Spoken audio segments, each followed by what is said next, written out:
Okay, here we are on the last HW, no, HDW. Hot Dog Day. Hot Dog Wednesday. Our last one.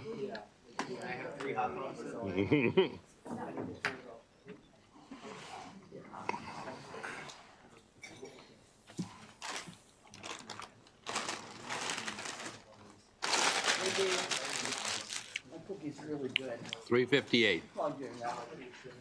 Yeah, so that's why. House Bill 358 is in the same posture as Senate Bill 403 that passed the Senate unanimously earlier this session. This is the bill that extends an exemption from the state sales and use tax to sales made at an in-person elementary school or secondary school book fair. Question? Second for a little bit. Yep. I'll get back to you on that one. Thank you. Yep. 547. Yeah.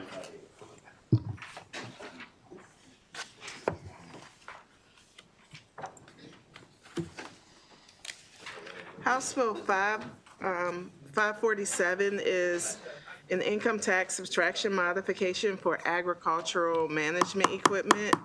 The bill requires the Secretary of Agriculture to report to the Governor and the General Assembly by December 1st of each year on additional types of equipments that the Secretary recommends should qualify for this subtraction modification.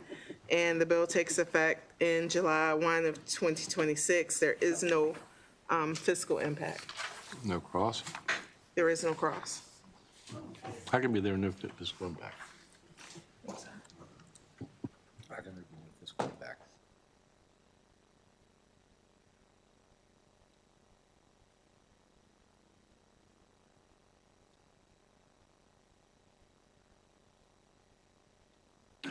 Sorry.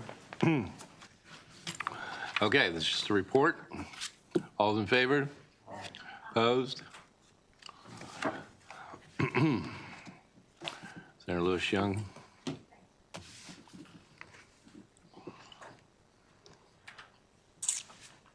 Okay, 849.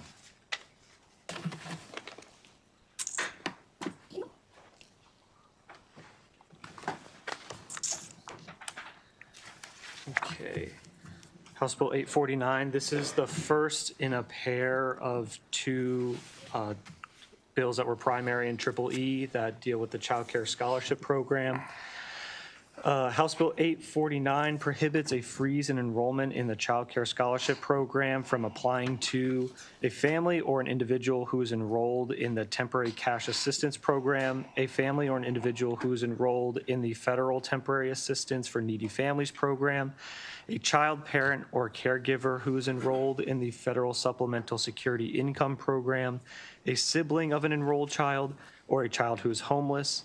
These individuals must otherwise meet the criteria for enrollment in the program. MSDE must establish a wait list during an enrollment freeze, and the bill outlines the prioritization for that wait list.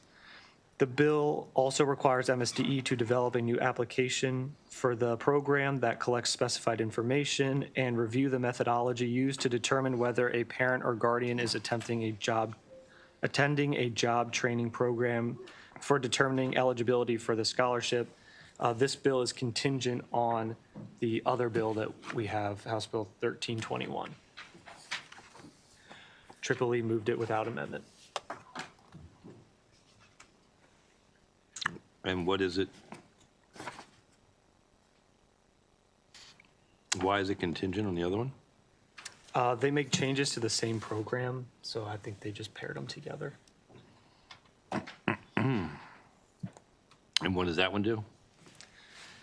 House Bill 1321 authorizes MSDE to award partial scholarships and to set a sliding fee co-payment scale for the Child Care Scholarship Program.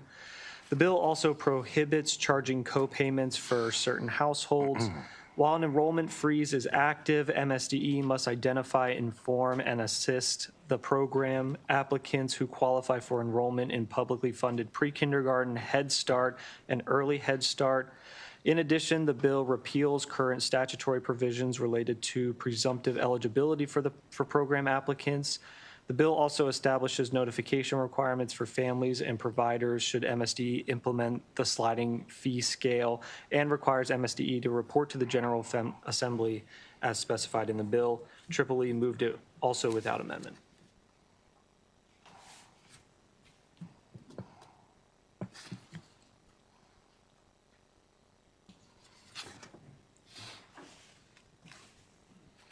I mean, essentially, this is all about, both of them, it sounds like they're about just being able to deal with the fact that we're bumping up against the wait list. Is that essentially correct?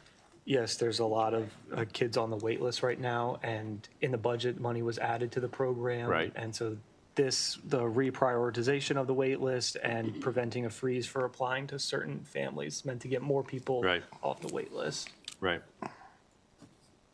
Okay. Questions on either of these bills? Okay. All those in favor of 849? Aye. Opposed? And all those in favor of 1321? Aye? Opposed? Okay. Senator King, you got them all. Well, they're going to Triple E. Oh, that's right. Oh, we don't have to do that. That's perfect. Yay. Finally a break. Okay, while you're there, what do you got, 1224? You can ask a big question. One of the big problems that that we're having is the children that have disabilities. How does this fit into that? Does this have anything to do with children families of children that have not, does not? No. That's a big problem. It's been a theme of the session, Yeah, yes. some of those families have been waiting up to 2 years, 2 and 3 years, and even longer to get help for their children. I'm just surprised that a big lawsuit hasn't been filed. It's trying to come up with the funding on all of that, considering the excessive growth, I mean, that we've had in the, I shouldn't say excessive, but the dramatic Has any work been growth. done in that regard here in the General Assembly this year? Have we worked on it? Yes. Yes. Whether or not it will actually, and we've actually worked on it in years past to reduce the wait lists. But we have found ourselves in a very difficult position because of the dramatic increases in the budgets. So we're trying to figure out the best way. One of the things that we've done that I think hopefully will provide some ultimate relief and clarity is that we've invested a lot in both personnel and in data analytics to help sift through this growth and really define what has happened so that we can do a better job to cover even more people. Thank We you. are covering quite a bit more than what we've done this year. Yeah. Well, you're talking about, yeah, it's a different thing. Yeah. She was, Yeah. I think, talking about DD, but yes, yes. 1224. Okay, House Bill 1224. This bill authorizes a charter county to set a special property tax rate on specified vacant and abandoned property that exceeds any limit in the county charter on the property tax rate or property tax revenues. Revenues generated from special tax rate may be distributed to the county general fund. This is similar to a bill that this committee had regarding the charter counties that have a limit in their county charter. So similar to that bill, this affects Anne Arundel County, Montgomery County, Prince George's County, Talbot, and Wycomico counties. This is a Prince George's County delegation bill, so we have a letter from Prince George's County, but I have not, yeah. Okay. What about the next one? Yeah, hold that one too. 1243. Right. And what about the next one? Let's go. Definitely.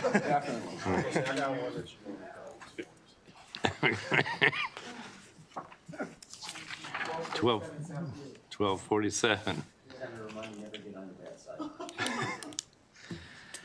House Bill 1247 is a local bill that authorizes the proceeds from bonds issued by Prince George's County or the Revenue Authority of Prince George's County to be used for the acquisition, construction, or rehabilitation of an immersive entertainment venue located within an extraordinary development district. The bill authorizes the Maryland National Capital Park and Planning Commission to pledge specified tax revenue as security bonds issued by Prince George's County. The bill also establishes that the commission may not pledge as security specified property taxes until both the commission and the governing body of Prince George's County adopt certain resolutions. This bill is an emergency bill. You should have a copy of the reprint at your, I think we got it. you're good. This venue has to be round, doesn't it? Yes. Yes, sir. That's what I thought. All those in favor? Aye.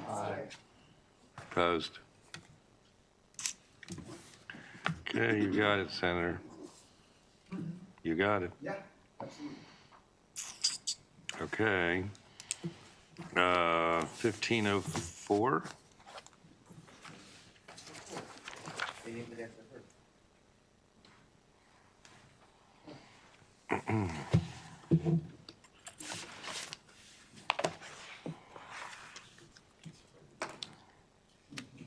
House Bill 1504, highways, sidewalks, and bicycle pathways, construction and reconstruction. It was named after the Honorable Ann Healy Pedestrian Safety Act of 2026. This bill is joint with Finance.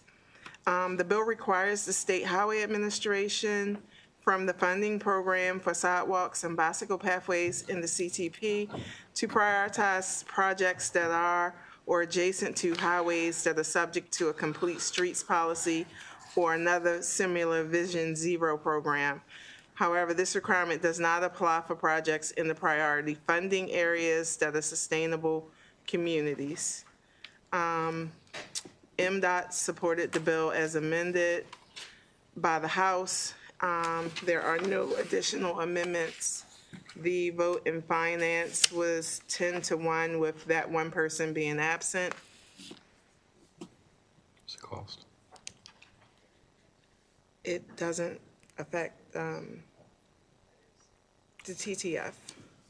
It might result in different projects being completed, but there isn't additional funds needed for the project. Okay. Questions? All's in favor? Aye. Opposed?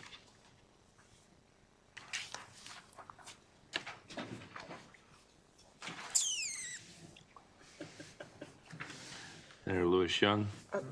This Oh, it's was- primary. We're wrong on that. That makes those easy. Okay, now back on the first page again, 972. A lot of people getting bills named after them. We gotta come up with a good one for you, Mr. Chairman. Oh, please no. Let me Something involving stormwater. House Bill 972 is joint with Triple E.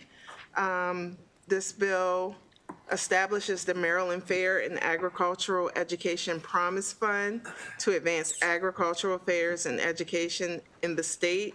The bill requires the governor to include $200,000 for the new special fund in the annual budget each year. And the bill repeals a requirement that a specified amount from the State Horse Racing Special Fund be provided to the Maryland Agricultural Education Foundation. That amount is, of the repeal was $75,000. The Triple E voted this bill unanimously with one person being excused, so the vote was 10-0. with one excuse. All's in favor? Aye. Opposed? Okay. 864. This one you have an issue with? It's the only one left. You said you had one. Oh, you're so clever. Move approve. House Bill 864, this bill deals with apprenticeship requirements for public works contracts.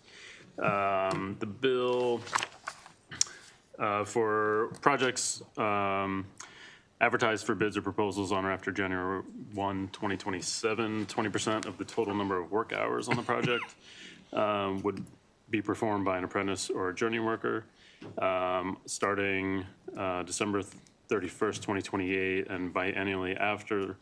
The Secretary of Labor would set the applicable percentage for the following year. That would be based on data from the prior 2 years related to actual apprenticeship utilization on public works projects and enrollment in state apprenticeship programs. Contractors and subcontractors are required to verify either they're participating in a program and employing the qualified apprentices or journey workers, make payments to the state apprenticeship training fund, or you also, there are amendments on your desk, and then the reprint also restores the existing requirement that they can also contribute to a registered apprenticeship program. The amendments in the reprint on your desk are from the sponsor. They generally are clarifying some of the definitions. There is one piece that would need to be modified on page 6. So previously, Senate Bill 673 and House Bill 1165. The House bill has already passed third reader. Those were making changes to some of the same sections of law related to definitions for apprentices. So on page 6 of the bill, in the reprint, the definition of apprenticeship training program, that definition was altered in House Bill 1165, which has already passed. I've spoken with the Department of Labor and the sponsor's office.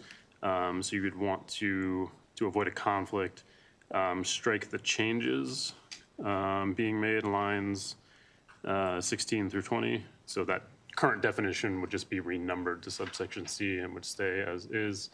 It's being modified in the other bill. That other bill was about the completion rates for the programs.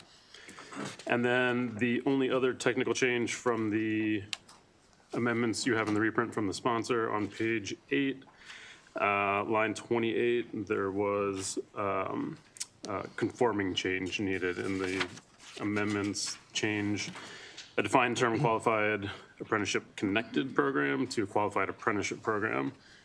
So you need another change in the reprint that you have on your desk to conform that.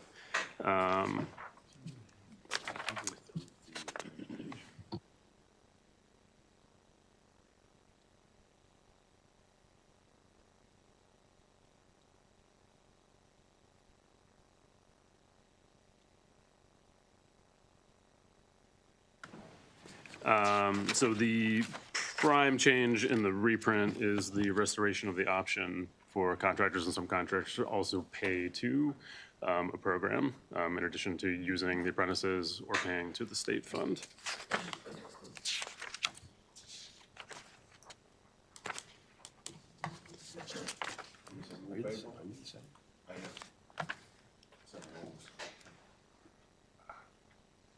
All right. Does this conform, or are there a mixture of amendments? I would conform mine to. What this is? Yeah, I don't think we have the Senate bill yet, but we can. But we can pass this clean.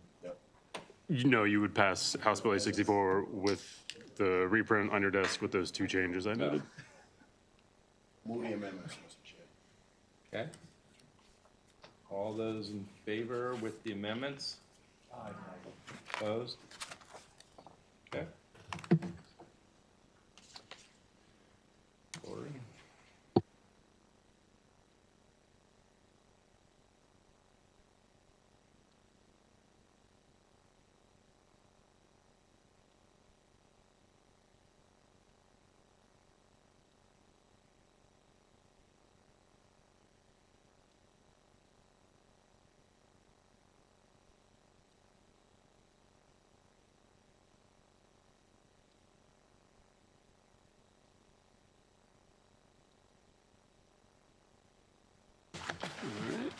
I have two concurrences for you right now. The first one is Senate Bill 313.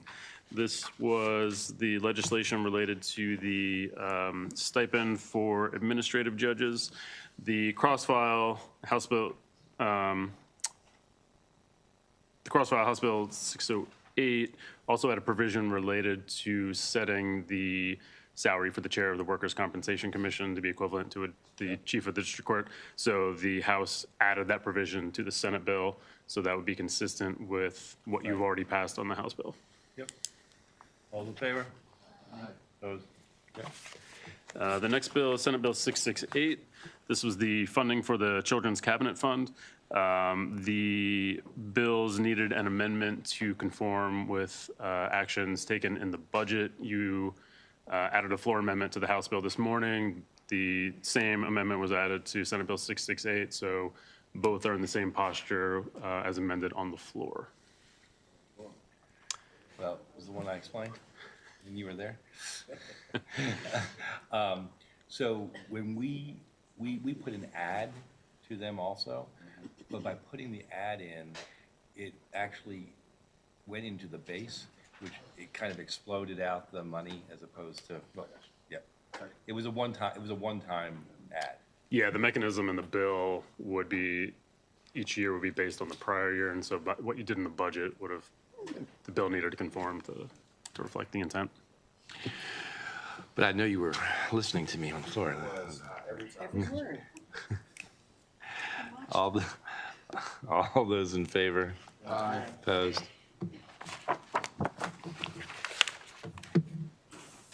Is that it? I think you've got concurrences. Matt, you got some concurrences? You have concurrence? Concurrences and Go ahead and do the concurrence. Okay, concurrences, Senate Bill 58, this is the gas station conversion property tax. The House amended it to conform to the House version, House Bill 161, which the Senate passed without amendment, so concurring keeps them in the same posture. All in favor? Aye. Opposed? Okay. Senate Bill 756, this is the Baltimore City Economic Development Project in Downtown Rise District. House amended it to conform with how the Senate moved the House version, House Bill 1232. All in favor? Aye. Opposed? Last one, Senate Bill 756, this is the Legacy Protection Program. House moved it to conform to the House version, which Senate passed unamended, so. Legacy protection? What was that? This was Senator Zucker's bill, the Legacy Protection Program. Oh, right. Yeah, okay. All those in favor? Opposed? Okay. All right, so now we're going to go to Charter schools. this charter school. And you have the reprint on your desk, Senate Bill 960. Okay, Senate Bill 960, this bill requires the IAC to distribute funds to public charter schools. Funds must be dispersed directly to public charter school and may not be paid to local governing bodies or local boards of education. The bill sets up a mandatory appropriation that is equal to the total aggregate student enrollment in the Maryland Public Charter School Program multiplied by $200. If you look at the reprint, there's been some language added in. The language added in requires that if a public charter school may not use funds distributed under this program if in years in which the charter school is undergoing a project that is receiving state funds through the CIP, basically requires the charter schools to use either these funds or the CIP funds and not both. Under 3, this sets up that if the total CIP award for the state is reduced in the prior fiscal year, then the funds distributed to public charter schools under this bill would be proportionately reduced.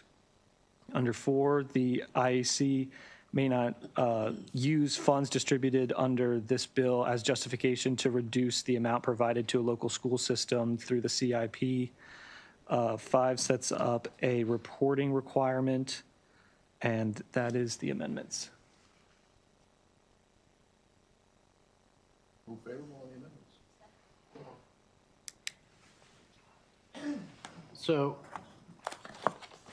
Matt, right before number three, above number three, there's, I don't know what you call it, it's three, but it's three eyes.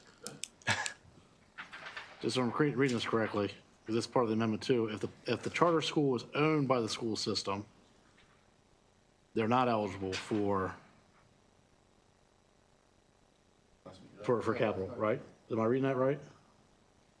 That was my amendment, so you want to speak to it? Yeah, that's fine. So currently, if a charter school is in any school building, Right. that they can be a part of the CIP process. This is for facility fundings, which is equivalent, but more for charter schools. So I'm saying you can't double dip. You can't get the facility funding and be in the CIP process because you're in the school building. And I guess my question, because I think part of the challenge of overall is even though they are eligible for that CIP funding through this, they're not actually getting it, or in their minds, the equivalent share of what they should be getting. It could be either or. If they want to Right. keep going through the CIP process, they can do that. They just can't take the facility funding. And if they do take the facility funding, they can't go through the CIP process. So it's either or. It's not saying you're restricted to one of them, but you can't do both. In a particular year. Yeah, in the way that it's worded, it's for years where the school is undergoing a project that is receiving funds through the CIP. So it's just requiring them to pick one or the other in a year if they're going to be receiving funds for this through the CIP for a project. They can go that route or this route, but they can't do both. And just to unpack it a little bit more, so the LEA really has a lot of discretion in who even gets entertained in the IEC process. So you may never get there if you're a charter school. But yeah, and I guess that's what I was getting at, because that what you're saying with the LEA process, those charter schools that are owned by the school system, they feel like they're not getting there. So what you're saying, I guess, is they could abandon going through that route they're currently going through, where they feel like they're getting shorted, and they would still be eligible this other way. I just want to be clear. I don't want to say they're getting shorted. So I've had charter schools I get that that. have Now, I benefited said from. that. I said that. Understood. So your word's not mine, but they do Right. have two pathways Okay. that they can move forward, but they have to be either or. Can't double dip. Gotcha. All right. Just to underline that point, the way I understand it, they can go with whichever they think is better. If they can get capital Right. funds through the LEA, and that's better than getting the per head, they'll do that. And if Okay. it's better to get the per head, they'll take that. It'll be up to the school to decide which is a better deal. Understood. Thank you. Other questions? All those in favor as amended? Aye. Opposed? Okay.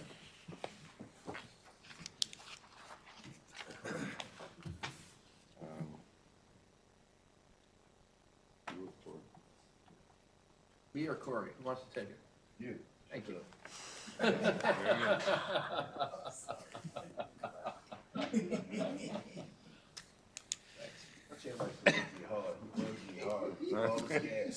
Well, because I know you're paying attention all the time. All right, what else we got? That's it for me. All right, Deneen?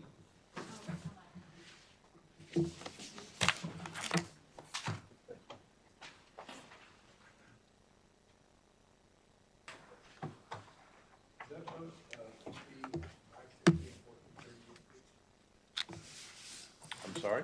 Was that HB 1430 and SB? No, just the Senate bill. Just the Senate bill for now. 960? 960. 960.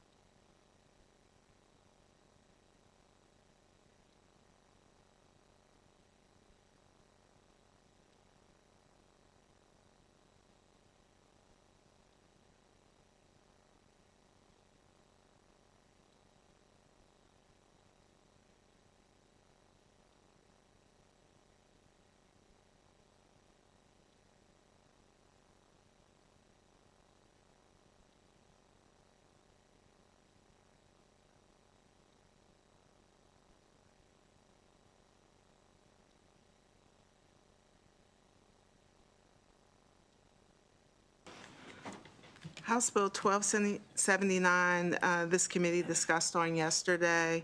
It was held with a question in reference to whether or not DHCD supported the bill, and they do support the bill.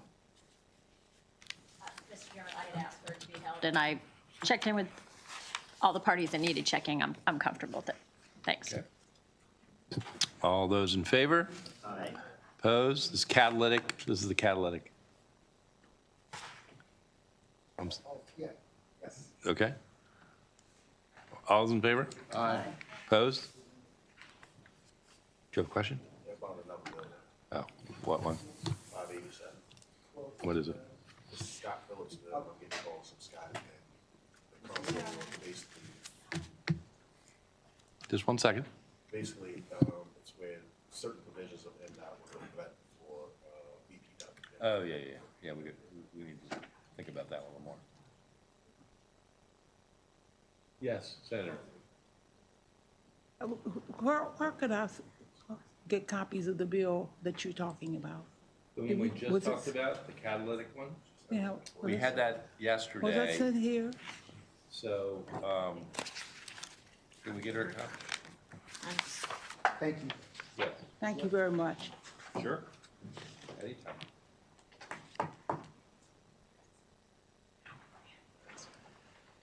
Thank you. Oh, we don't have the listing. Okay, thank you very much.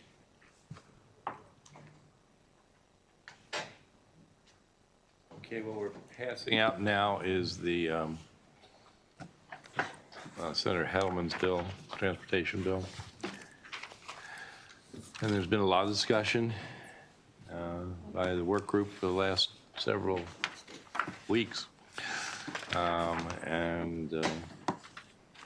These are some, I think, your suggestions at this point? Excuse me? These are your suggestions at Yes, this yes. point? This is what we recommend.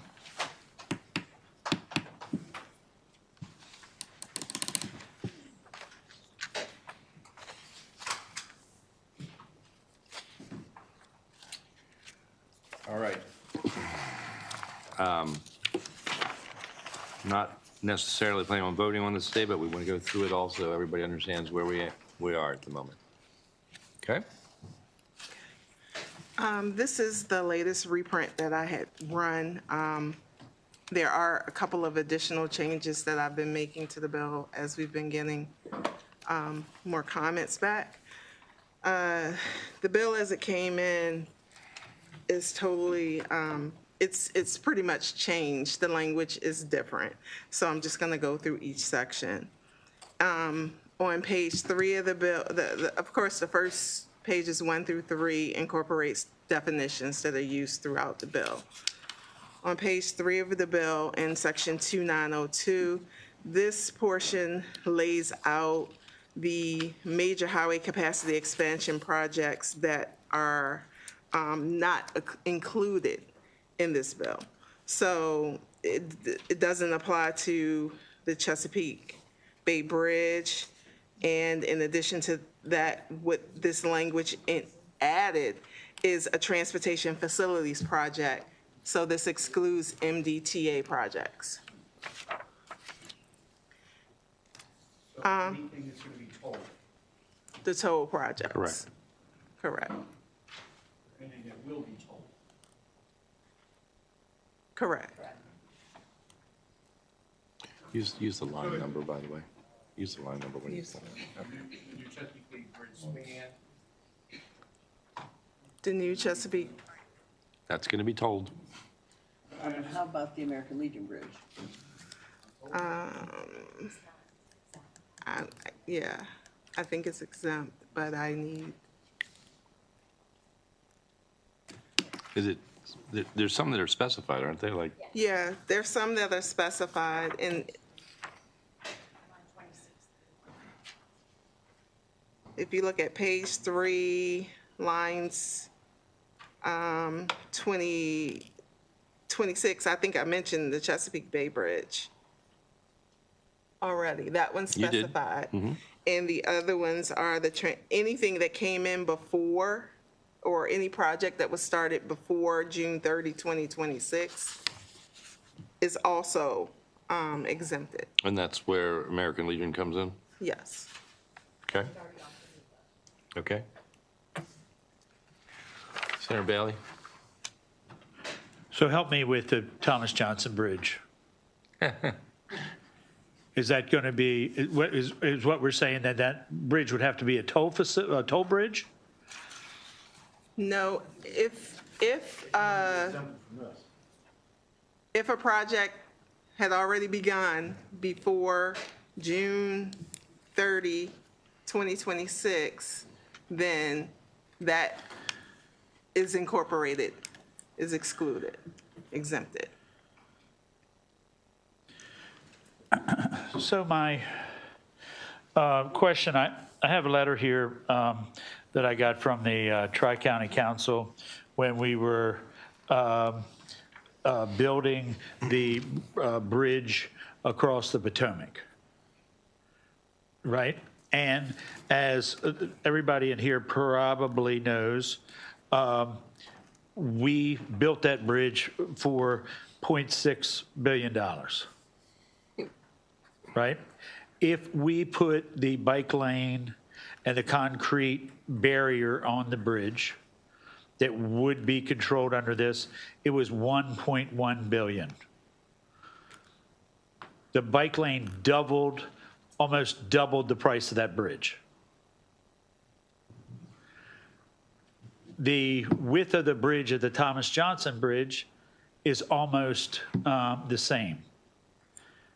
I mean, I've got a bridge that's got pilings that you can literally swim in as a diver under the surface of the water, right?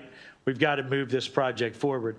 If what we're saying is because I've got to put a bike lane over it, it's going to be twice as much. I mean, I'm not exactly sure what to do here. We need to figure a way to either put a toll bridge, either toll it or. Senator, can you hold for a second? Because I think there's been enough modifications in the bill and other places that would change the dynamic there.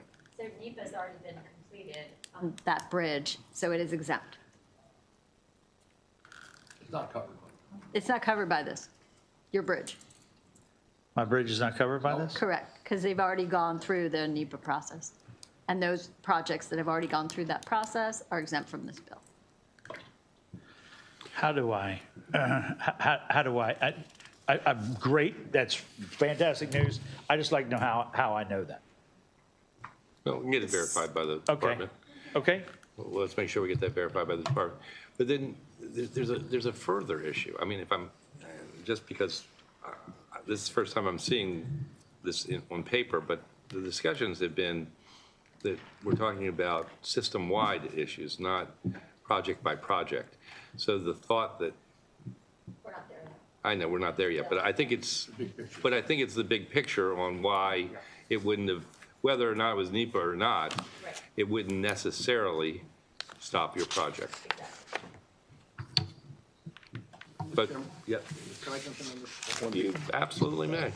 So the bill that originally came in both applied a standard to the whole program and applied it project by project. And that's the context in which there was a lot of discussion in the hearing and a lot of discussion in the work group. And we've taken that out. So it's not something that you look at a project and say the project has to, your example, has to have a bike trail with the bridge. It says the whole program over time has to be balanced in terms of meeting climate goals. And so it doesn't affect any particular project and in the context of the entire CTP. So the example that I always cite is when the Purple Line comes online, it's going to create a bank of credits, in effect, for highways, because people in Prince George's are going to be riding the train more. So it's not the project by project issue that people were concerned about in the original bill. That make any sense? I appreciate that, and I appreciate that thought, but the fact is, for the constituents, especially in St. Mary's County, over in Calvert County, 70% of them do not use any other transportation area. to. What's that? They don't need to. That's right, they don't need to. No, but I mean, they don't need to, Under the bill.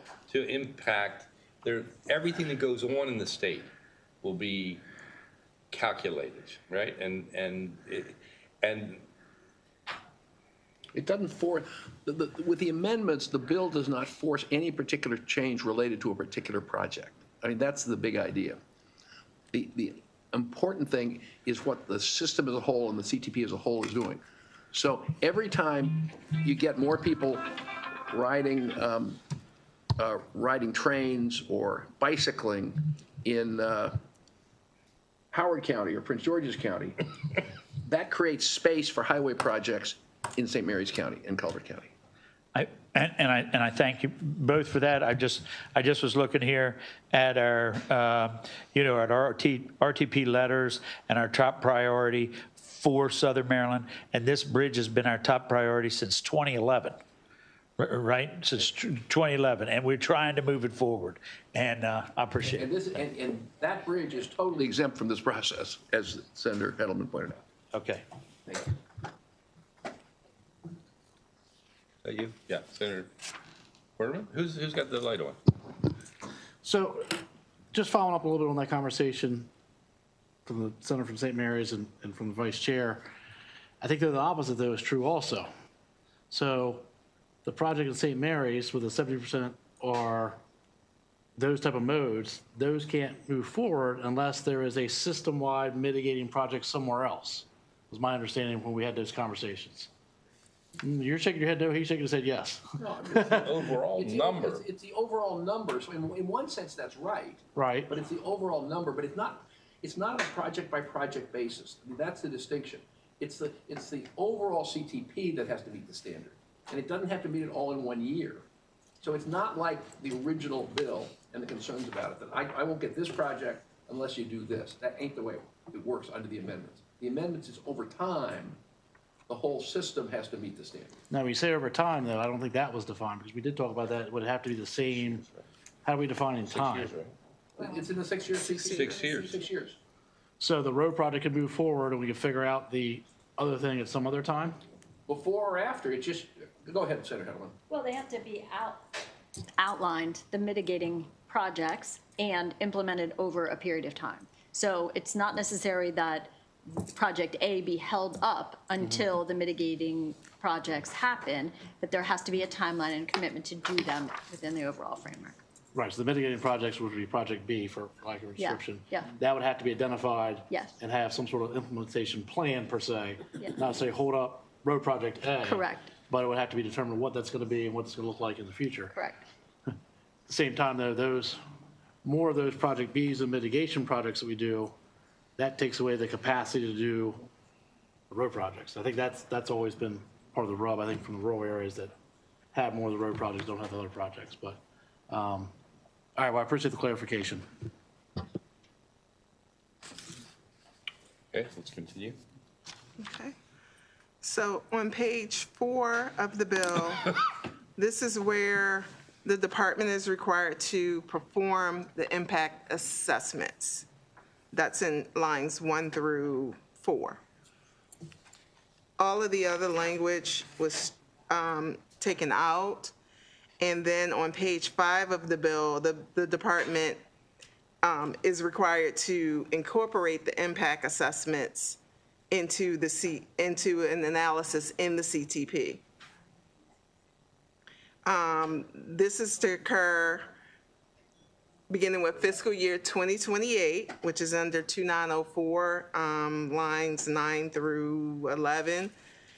The department is required to report the results of the impact assessments under the previous section, the net effect on greenhouse gas emissions and vehicle miles traveled, and that is included in the CTP. And then number 2 of that section outlines the reports, what's required. The report is required to be published each year by October 1st, and with the final consolidated, this final CTP for each year.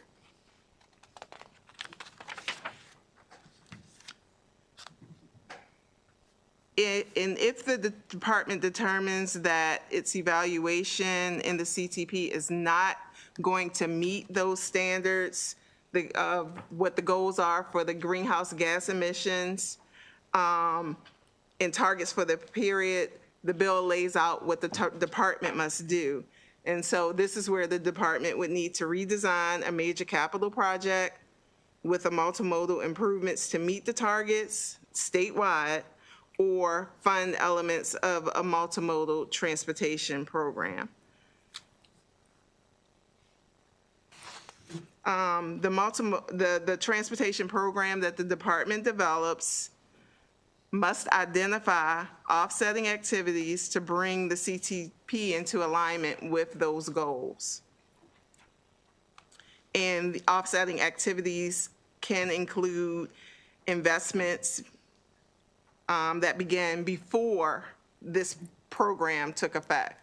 So in fact, that's what Senator Roosevelt was speaking about as far as being able to bank credits to be used towards projects to mitigate.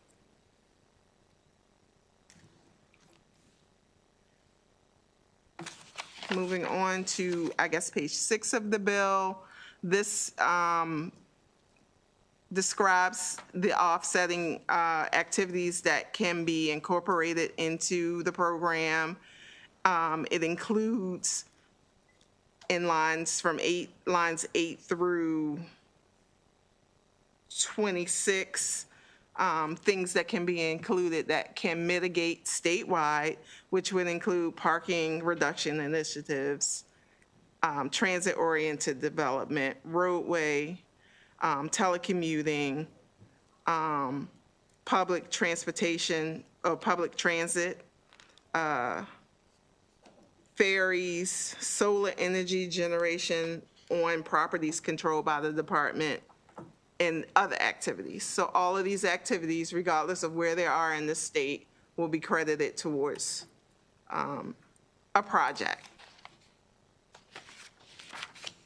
Moving on to page 7 of the bill, this discusses how the department can set the statewide goals. This is where the department is able to set the statewide goals. Hold on one second. You had a question on what was just said? Because I was trying to keep up and read, and then I thought you said, I thought I understood initially that it was going to be based in an area, a region, or a county, that would be the mitigation. And you just said the mitigation is anywhere in the state. Yes. Yes. So if there's any other project going on, then if this had made it to a high enough level, then that project would move forward. Yes. And I thank and I appreciate the committee's indulgence on this, because I've been told no so many times. I'm just trying to figure out, I'm with you, man. Okay. It's hard.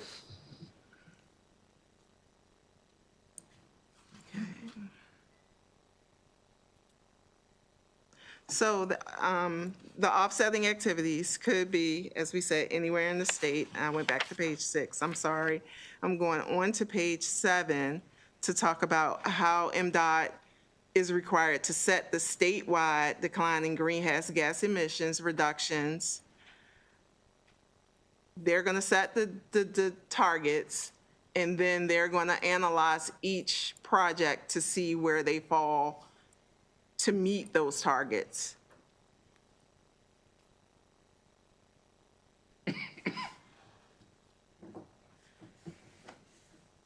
Moving on down to the rest of the language on page 7 pretty much outlines how MDOT is supposed to carry out their evaluations.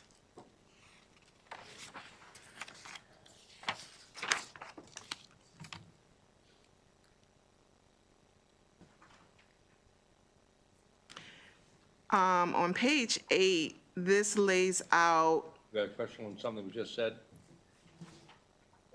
That's what, yes, I think. So the mitigation things, we were just talking about the never listened. The projects that are, I won't say targeted, right, the right word, but they're $100 million or greater projects, right?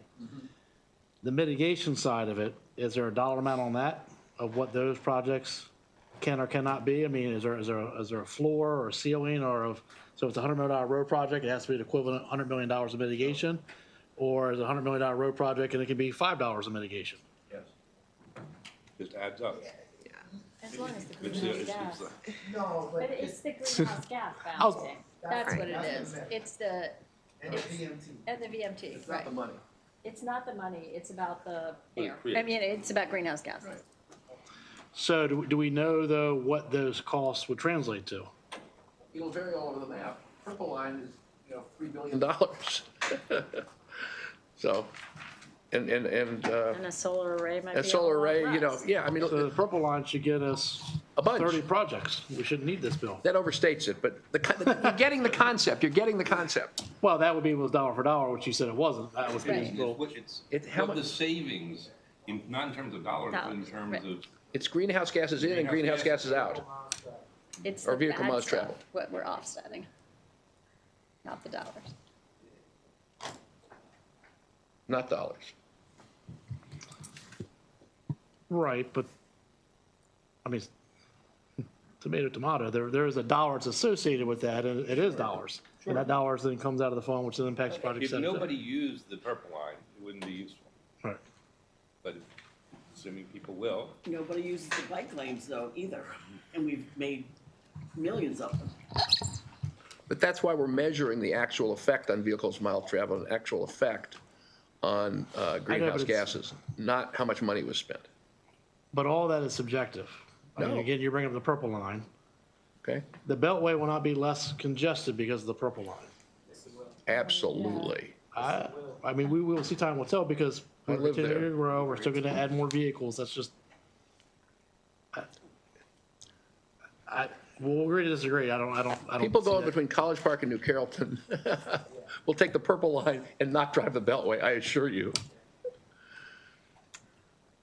We'll disagree. Okay, all right. But I'll drive You 80. guys laugh all you want. Yes, if you're going to New Carrollton to College Park because you're gonna go to a specific thing, sure. But if you gotta drop your kids off, you gotta go to the grocery store, you gotta do those other things, they're not riding the purple. And look, I am all about the purple line. I am. I don't want that to be lost here. But the reality is, people are still gonna be, I mean, it's just, that's fine. Well, your point is well taken in the sense that if in fact it does not reduce greenhouse gases in vehicle miles traveled, it won't count as mitigation. I mean, that's the proof is in the reduction if it makes a contribution. That's why it's not dollars. That's the critical point. And it creates a great incentive to promote mitigation projects that actually work. And to Senator King's point, maybe it's, if there are ones that don't work, they're not going to count. And so it'll drive investment towards ones that work.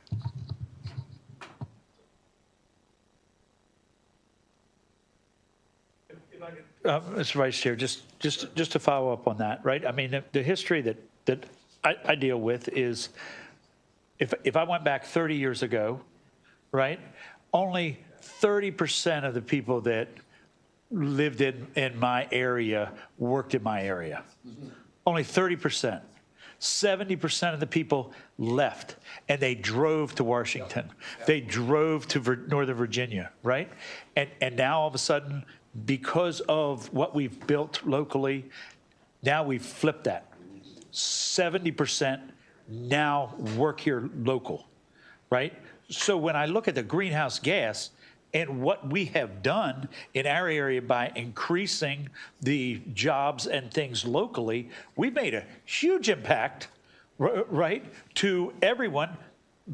But I don't see where, by that case, that we are allowing to move forward with a project.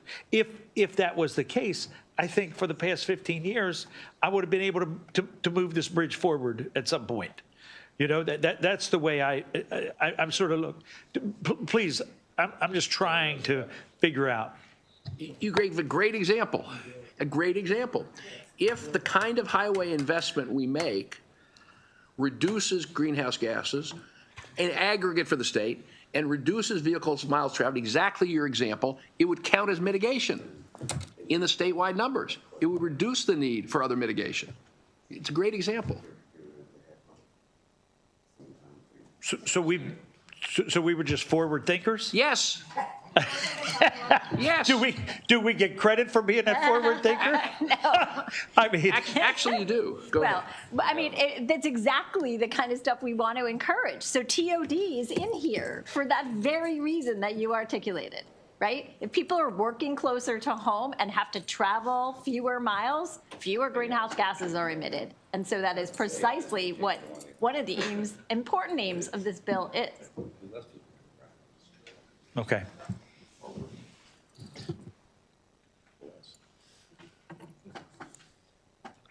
In the last part of this bill,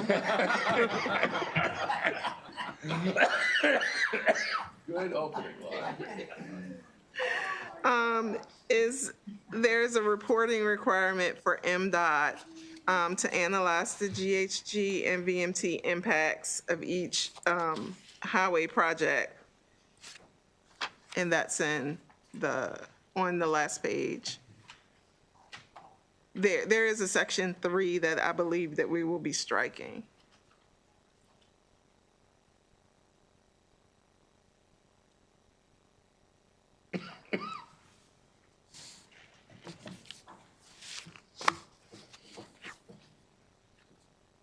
I add my 2 cents.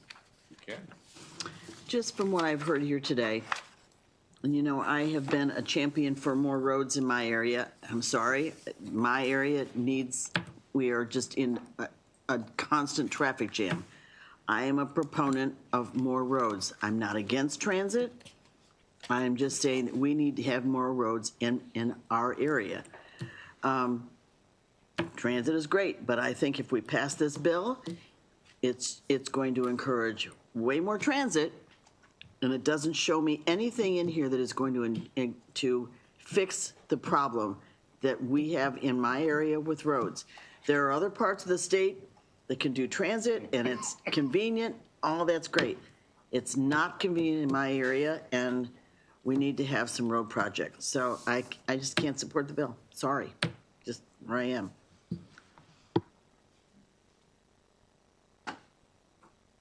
Other questions, comments? Senator?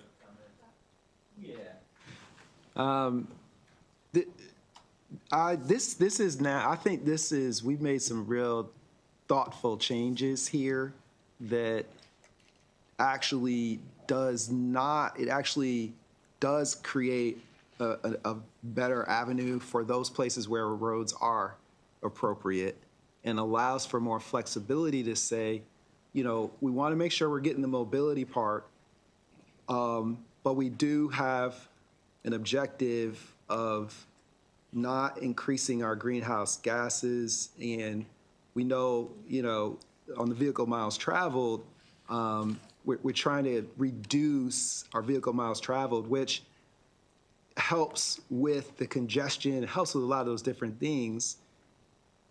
But we also know that it's not for every specific area in keeping with what the senator just shared. So we know it's a statewide issue, and what we're saying is we know we got these local areas to deal with, but we can mitigate that more broadly.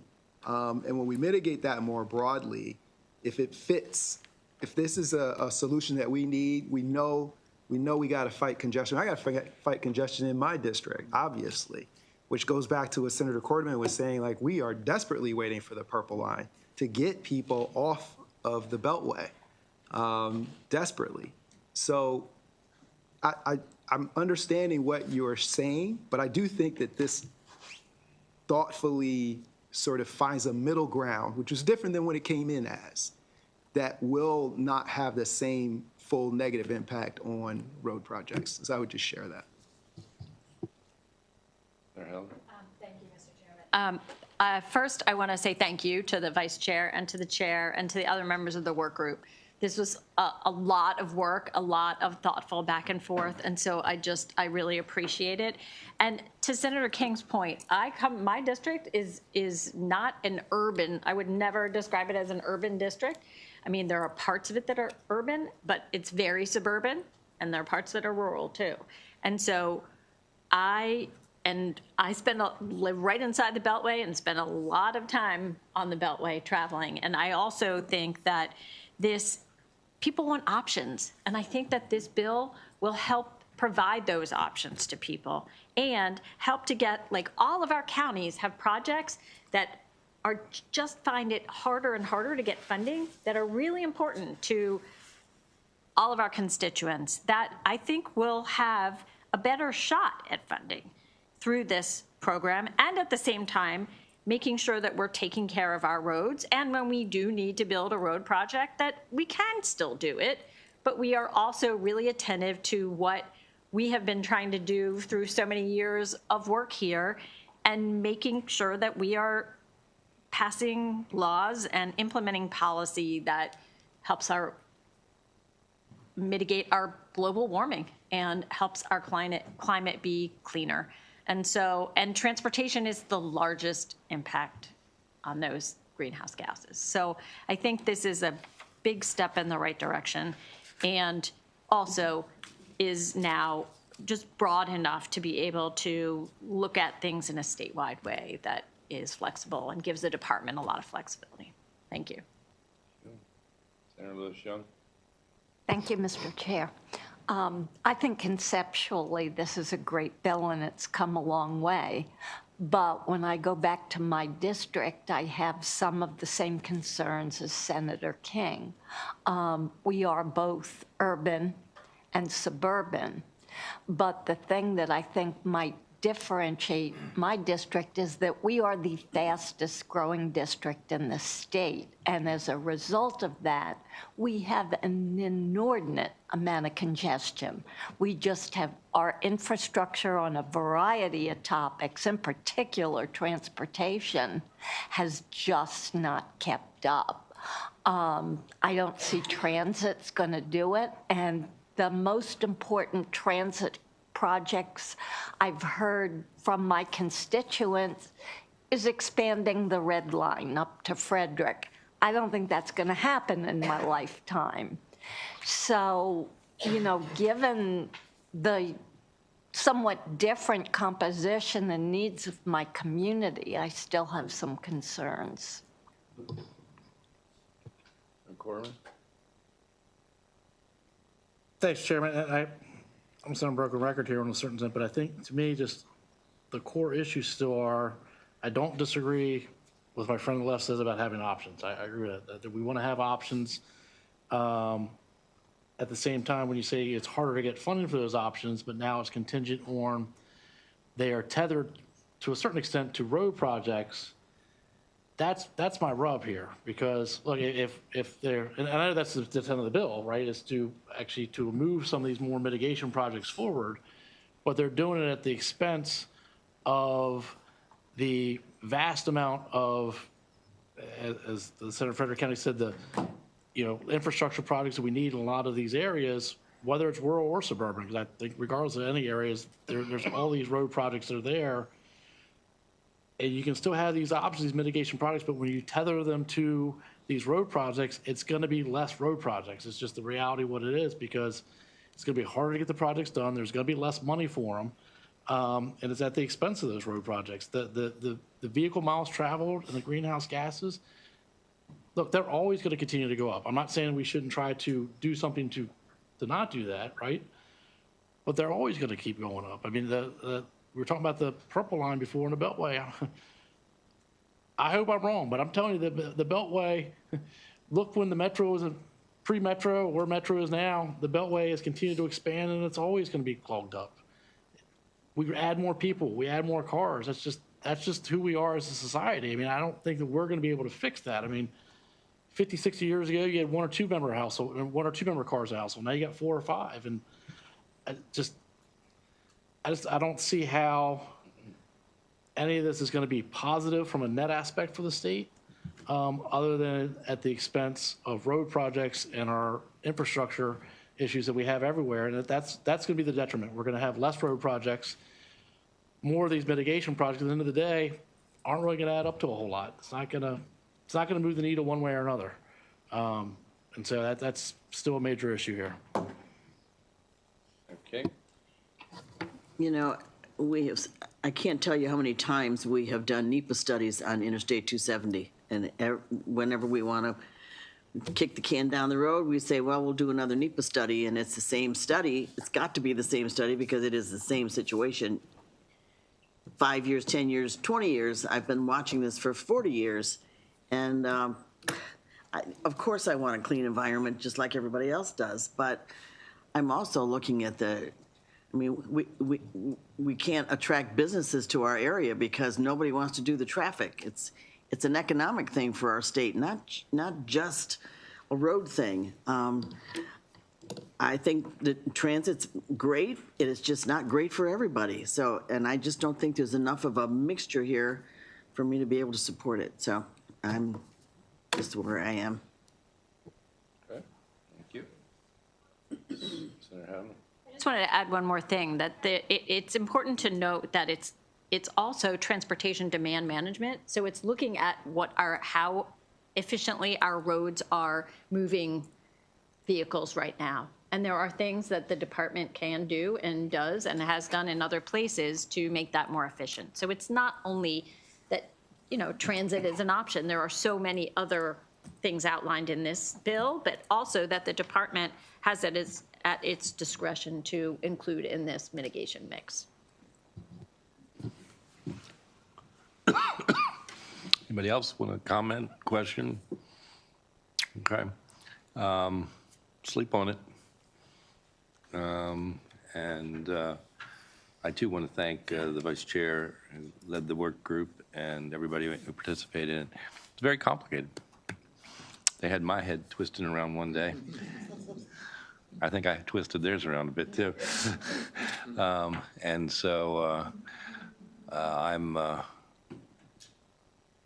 really grateful for all the work that went into it. All right, unless we have anything else lying around. No. I think we'll go back at 5, right? Yeah. Just keep your phones on for the chance that we would be back at 4:30. It won't be this, but just a chance if we have something that comes in that we have to, some other committee we're second on or something like that we need to jump in. Okay? Yep. All right. Thank you all very much.